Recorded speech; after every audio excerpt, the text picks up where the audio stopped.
La traite des êtres humains est une activité la plus lucrative pour les réseaux criminels et selon l'Office des Nations Unies, la traite des êtres humains est même d'une des activités illicites les plus lucratives en Europe. Elle rapporterait 3 milliards de dollars par an aux groupes criminels et la Commission européenne d'ailleurs estime qu'il y a à peu près aujourd'hui 7000 personnes victimes chaque année de la traite des êtres humains dans l'Union européenne. Bonjour à tous. Et si l'Europe crée un super parquet qui traque non seulement les mafias qui polluent la planète, mais aussi celles qui vendent des êtres humains, exploitent des mineurs en prostitution forcée ou pratiquent l'esclavage moderne, c'est exactement ce que propose un amendement explosif des socialistes à l'Assemblée nationale. Étendre le parquet vert qui vise déjà les écocriminels organisés à la traite des êtres humains. Chiffre choc, 3 milliards de dollars par an pour ces réseaux, 7000 victimes estimées en UE chaque année, mais la rapporteure Horizon refuse, ça dilue le sujet environnemental urgent, tandis que la gauche pousse pour un parquet européen élargi sur tous les crimes graves, travail forcé, trafic d'humains. Dans cet extrait brut de la commission des lois, vous entendez le clash total, urgence climatique contre urgence humaine, souveraineté nationale menacée ou justice enfin efficace contre les vrais monstres. Est-ce le début d'un Big Brother judiciaire européen sur nos vies privées et nos frontières, ou une nécessité face aux mafias qui ne respectent rien? Regardez jusqu'au bout pour le verdict, retrait de l'amendement. Mais pour combien de temps?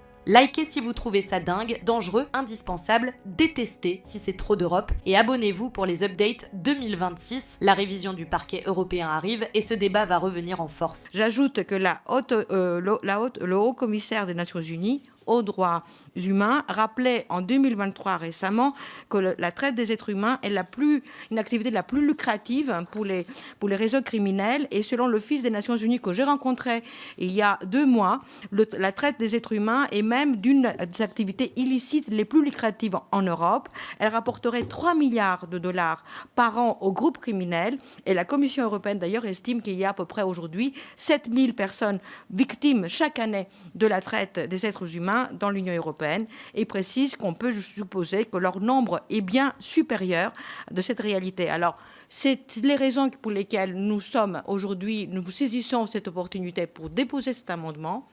Vous demandez le retrait, mais nous le regrettons.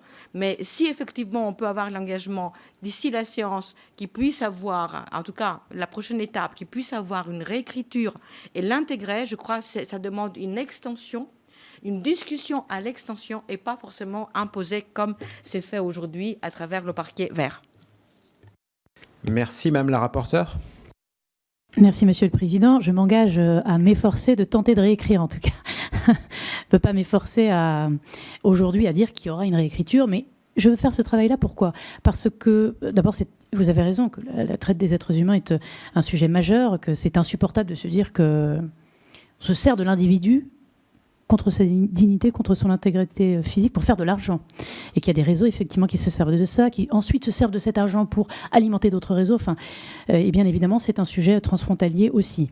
Simplement, moi, ma réserve, c'est qu'on s'éloigne du sujet principal de cette proposition de résolution et que peut-être ça n'est pas opportun. Mais je continuerai de réfléchir et puis on pourra reprendre ce dialogue en vue de la séance. Alors, nous avons donc un avis de demande de retrait. Madame Karamanli, vous retirez votre amendement. Je vous remercie.